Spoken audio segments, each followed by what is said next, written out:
Ghulam അലിയെക്കുറിച്ചുള്ള documentary പ്രകാശനം നിർവഹിച്ച് പിണറായി വിജയൻ സംസാരിക്കുകയാണ്. തത്സമയ സംപ്രേഷണം.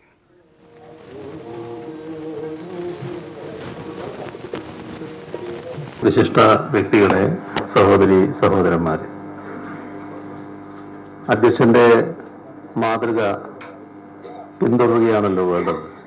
അതുകൊണ്ട് തന്നെ കൂടുതൽ കാര്യങ്ങൾ ഈ ഘട്ടത്തിൽ സംസാരിക്കേണ്ടതില്ല. നമ്മുടെ രാജ്യത്ത് ആര് പാടണം എന്ന് ഏതെങ്കിലും ഒരു വർഗീയ ശക്തിയല്ല തീരുമാനിക്കേണ്ടത്.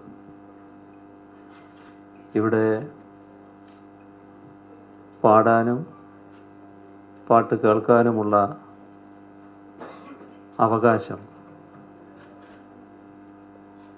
നിഷേധിക്കാൻ ആർക്കും പറ്റുന്നതല്ല. പക്ഷേ നമ്മുടെ രാജ്യത്ത് ഏറ്റവും കടുത്ത അസഹിഷ്ണുതയാണ് ഉയർന്നു വന്നുകൊണ്ടിരിക്കുന്നത്. അതിൻ്റെ ഭാഗമായാണ് ശിവസേനയുടെ പുതിയ പ്രഖ്യാപനം. അപ്പോഴാണ് ഗുലാം അലിയെ ഇവിടെ പാടാൻ അനുവദിക്കില്ല, പാകിസ്ഥാൻകാരൻ ഇന്ത്യയിൽ വരാൻ പാടില്ല എന്നെല്ലാമുള്ള ഭീഷണമായ പ്രഖ്യാപനങ്ങൾ ശിവസേനയിൽ നിന്നുണ്ടായത്. ചിലയിടങ്ങളിൽ പരിപാടി ഇതിൻ്റെ തുടർച്ചയായി നടത്താൻ പുറപ്പെട്ടപ്പോൾ